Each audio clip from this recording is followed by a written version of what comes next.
Gold, trusted gold buyers. మీరు తాకట్టు పెట్టిన బంగారాన్ని విడిపించి ఈ రోజు ఉన్న మార్కెట్ ధరకు కొనబడను. మిమ్మల్ని చాలా మంది చూస్తారు, మాస్క్ అలౌడ్ ఉండదు హౌస్ లోపల. మరి ఎలా? నేను అదే చూసాక ఆల్రెడీ అగ్ని పరీక్షలో మాస్క్ తీసేసి వచ్చింది కదా, మరి వచ్చింది చెప్పా కదా బిగ్ బాస్ కోసం. ఫస్ట్ నేను వెళ్ళేది బిగ్ బాస్ కోసం, సెకండరీ కామన్ మ్యాన్ రిప్రజెంట్ చేస్తూ వెళ్ళే ట్రూ కామన్ మ్యాన్, నికార్సైన నిజమైన సామాన్యుని. ఎందుకు నేను ఈ వర్డ్ యూస్ చేస్తున్నాను మీరు ఒకరు అడిగితే you fire the question, I give an answer very very appropriate. Actually మీరు సామాన్యుని, నేను ఇలానే ఉంటాను, నా మైండ్ సెట్ ఎంత, నా మాటలు ఎంత, నా బిహేవియర్ ఎంత అంటున్నారు.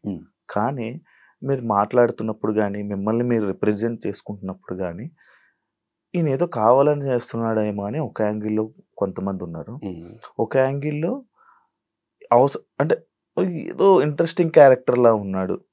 అంటే మీరు క్రియేట్ చేయాలనుకుంటున్న ఇంట్రెస్టింగ్ క్యారెక్టర్ని జనాలు కనెక్ట్ అయ్యారు కొంతమంది. కొంతమంది మాత్రం ఇరిటేటింగ్ గా ఫీల్ అవుతున్నారు. ఇప్పుడు జనం ఎలా ఆలోచిస్తారని ఒక చిన్న ఉదాహరణ చెప్తా.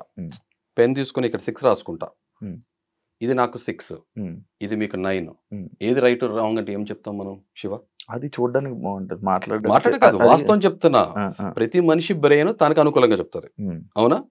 ఇప్పుడు ఆ నీళ్ళలో దిగినవాడికి చలి తెలుస్తుంది, ఒడ్డు మీద ఉన్నవాడు చెప్పలేడు. నీళ్ళలో ఉన్నాడు వణుకుతుంటే ఈ డ్రామా చేస్తానని చెప్పేవాళ్ళు కూడా ఉంటారు, లోకల్ కాకులు రకరకాల చాలా వాగుతారు. Sorry to use this language, చాలా మాటలు మాట్లాడుతుంటారు. అది తెలియదు కదా మొత్తం, అర్థంగా. అట్లా don't judge a book by its cover.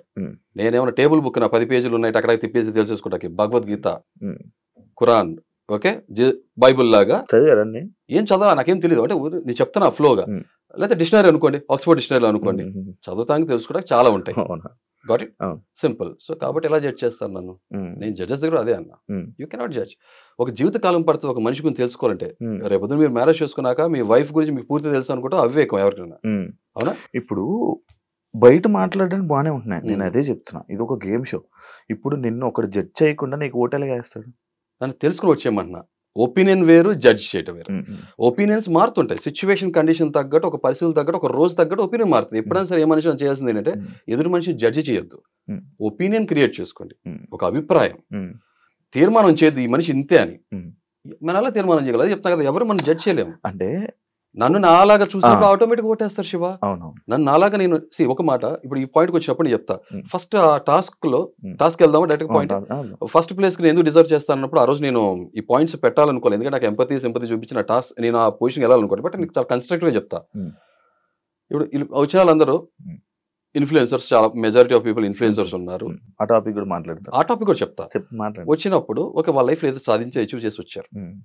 నేను అసలు జనం ముందుకి అసలు రాట్లా, ఫోటోలు దిగట్లా, ఫంక్షన్స్కి వెళ్ళట్లా. ఒకటే ఫంక్షన్కి వెళ్ళినా కూడా నా ఫేస్ చూపించడం ఇష్టపడట్లా. 99% mostly I'm naught into public, 100% చెప్పాను. అలాంటి నేను ఒక 4 గోడల మధ్యలో ఒక షెల్లో ఉన్న మనిషిని, బందికానాలో ఉన్న మనిషిని గివ్ అప్ అనే స్టేజ్ నుంచి కాదు, రైజ్ అప్ ఓకే అనే పొజిషన్కి వచ్చి నేను బయటకు వచ్చి ఒక స్టూడియోలో జనం మధ్యలోకి వచ్చి నేను నిలబడుతున్నాను, ఇన్ని కెమెరాల మధ్యలో ఇంతమంది మనిషి మధ్యలో నిలబడుతున్నానంటే that is the biggest challenge for me. I was very nervous frank గా. Introvert? I'm very balanced person. Intro and extro రెండు కనబడతాయి నాలో personalities. Okay, emotions and motions నాకు దగ్గర చాలా పర్ఫెక్ట్గా ఉన్నాయి. నాకేం లూజ్ మోషన్స్ లేవు, లేకపోతే కాన్స్టిపేషన్ లేదు. అలాగే నా ఎక్స్ప్రెషన్స్, నా బాడీ లాంగ్వేజ్, నా పర్సనాలిటీ చాలా ట్రాన్స్పరెంట్గా ఉంటుంది, అది చెప్పట్లా. సో నేను అక్కడికి వచ్చి నిలబట్టే నాకు బిగ్గెస్ట్ ఛాలెంజ్, అచీవ్మెంట్. అంటే అది మీరు ఎక్స్పీరియన్స్ చేయకపోవచ్చు, ఎందుకంటే మీ లైఫ్ ఒక రకంగా ఉంటుంది కదా, నా లైఫ్ అది. ఓకే, అక్కడికి వచ్చి నుంచి నా బిగ్గెస్ట్ ఛాలెంజ్. నేను చాలా నర్వస్గా ఉన్నా, బయట టెంపరేచర్ లోపల టెంపరేచర్ చాలా తేడాగా ఉంది. నేను వెయిటింగ్ హాల్లో ఉన్నది. ఇది ఈ హుడీ వేసుకుని మాస్క్ క్యారీ చేయడం అంటే మాటల విషయం కాదు. ఈ నార్మల్ మాస్క్ వేసుకున్న తర్వాత ఈ మాస్క్ క్యారీ చేయమన్నారు. ఇట్ వాజ్ వెరీ సఫికేట్, ఉడికిపోతున్నా లోపల. నేను వచ్చి లోపలికి వచ్చిన తర్వాత ఐ వాజ్ వెరీ నర్వస్. వాళ్ళు నన్ను క్వశ్చన్స్ అడిగారు and I really respect judges, ఎందుకంటే నాలో నేను నిజంగా ఫేక్ పర్సన్నా లేదా కరెక్ట్ పర్సన్నా, they want to test my personality. నాలో ఉన్న బెస్ట్ అసలు నేను ఏంటి, what is my potentiality pull out చేయడం కోసం ట్రై చేశారు.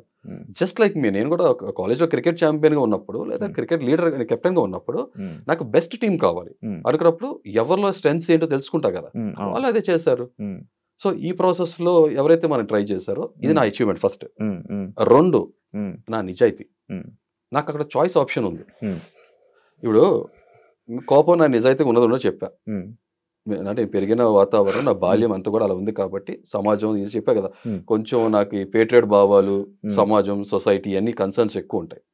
అవన్నీ కూడా మీకు డీటెయిల్ కాబట్టి మీకు లెంత్ అవుతుంది చెప్పేస్తా బట్ అది కూడా మాట్లాడుకుంటాం. సో అలాంటి వ్యక్తిత్వం ఉన్న మనిషిని నేను, కోపం సహజంగా ఎక్కువ ఉంటుంది కాబట్టి మీరు ఎవరైనా రీసెంట్ గా చేసుకున్నారా రీసెంట్ పాస్ట్ లో అడిగారు. మీ వైఫ్ నో అది అసలు మీకు టెలికాస్ట్ రీసెంట్ పాస్ట్ లో ఎవరైనా రీసెంట్ గా ఎవరు మీరు చేసుకున్నారంటే నాకు గుర్తులేదండి, ఈ మధ్యకాలంలో ఎవరు చేసుకోవట్లా, చేతులు వెనక కట్టుకుని ఉంచుంటున్నానని చెప్పాను. ఓకే, కోపం వస్తే ఏం చేస్తారు? కోపం రివీల్ చేస్తా, ఫేక్ ఉండు కదా, కోపం వస్తే కోపం రివీల్ చేస్తా. దాని తర్వాత ఓకే ఎవరు మీరు చేసుకున్నారు, కోపం వస్తే కొడతారా అంటే కొడతా. ఏ కాంటెక్స్ట్ లో కొడతా, కోపం యొక్క సివియారిటీ ఎంత, ఇంటెన్సిటీ ఎంత అడిగితే నేను కరెక్ట్గా రైట్ క్వశ్చనింగ్ పెట్టుంటే నేను చెప్పేవాడిని. సరే టైం ఫ్రేమో లేకపోతే వాళ్ళకి ఆ టైంలో స్పాంటేనిటీగా ఆలోచన వచ్చిందో వాళ్ళు ఆ క్వశ్చన్ చేస్తారు. తర్వాత ఎప్పుడైనా మీ వైఫ్ మీద చేసుకున్నారా ఎప్పుడన్నా చేయెత్తారా సంథింగ్ లైక్ దట్ అడిగారు కదా. ఇప్పుడు నాకు 2 ఆప్షన్స్ ఉన్నాయి శివ, మీరు ఆలోచించండి. నేను శుద్ధపూసని శ్రీరామచంద్రుడిని నేను చేసుకోవాలా, అబ్బో నేను మన్మధుడిని అని చెప్పి ఏదో పోర్ట్రే చేసి బ్లఫ్ చేసి షోలో ఆపర్చునిటీ తీసుకుని లైఫ్ లో కెరియర్ లో సక్సీడ్ అవనా, లేకపోతే నిజాయితీగా ఉన్నా? ఎందుకంటే నేను ఆ షోకి వెళ్ళేది నేనేమన్నా లాస్ట్ 3 seasons ఎందుకు నచ్చలేదంటే ఈ sympathy cards, victim cards, okay community cards, language, ప్రాంతం ఇలాంటి కార్డ్స్ ఆడి తెలుసు కదా ఏం చేశారు. సో దాన్ని పడుకోబెట్టి నాకు ఇష్టం లేదు. ఈసారి నాకు నాలాగా అదే చెప్తున్నా కదా, సామాన్యుడు కాదు ఈసారి వచ్చేవాడు అసామాన్యుడు, కామన్ మ్యాన్ గానే వెళ్తా. షో అయిపోయేటప్పటికి come on man what a journey, ఇది కదరా కంటెస్టెంట్ అన్నట్టు ఉండాలని నేను ఆ కమిట్మెంట్ ఉన్నవాడిని. నేను నిజాయితీగా మాట్లాడా, చేసుకో ఎస్ అన్న, కొట్టారంటే కొట్టానన్నా. ఇప్పుడు నా నెక్స్ట్ క్వశ్చన్ అలాంటి ఏమి ఫ్రేమ్ అప్ అవలా. సరే ఓకే ఐ రెస్పెక్ట్ దట్. వెంటనే ఆటోమేటిక్గా బిందుమాధవి గారు నిజంగానే మెచ్చుకుంటా, రెస్పెక్ట్ చేస్తా. నన్ను ఎవరైనా డిస్రెస్పెక్ట్గా మీరు కాకుండా నువ్వు అని పిలిస్తే నాకు 2 కారణాలు. నువ్వు నాకన్నా వయసు చాలా పెద్దోళ్ళు అయి ఉండాలి, లేదా చాలా క్లోజ్ ఫ్రెండ్షిప్ అని అయి ఉండాలి. అర్థం కదా, నాతో ఎవరైనా మాట్లాడేటప్పుడు గౌరవంగా మాట్లాడాలి, లేదంటే అభిమానంగా మాట్లాడాలి. ఈ 2 కాంటెక్స్ట్ లో నాకు పర్లేదు. అలా కాకుండా డిస్రెస్పెక్ట్ఫుల్ గా హ్యూమిలేట్ చేసేటట్టు, బుల్లింగ్ చేసేటట్టు ఇలా యాటిట్యూడ్ చూపిస్తే మాత్రం కుదరదు. సింపుల్ లైఫ్, మన సెల్ఫ్ రెస్పెక్ట్ అంటాం కదా, గివ్ రెస్పెక్ట్, టేక్ రెస్పెక్ట్. మీ మర్యాద మీ చేతుల్లో ఉంటుంది. మీరు నాతో ఎలా మాట్లాడితే మీకు ఎలా వస్తుంది. మీకు ఎలా వస్తుంది అంటే కాన్కేవ్ కాన్వెక్స్ లెన్స్ లాగా వస్తుంది, భూతద్దం లాగా వస్తుంది మీకు, అంతే సింపుల్. సో నాతో అలా మాట్లాడారు, ఆబ్వియస్ గా మీరు చూస్తుంటే రెస్పాండ్ అయ్యాను, అయిపోయింది.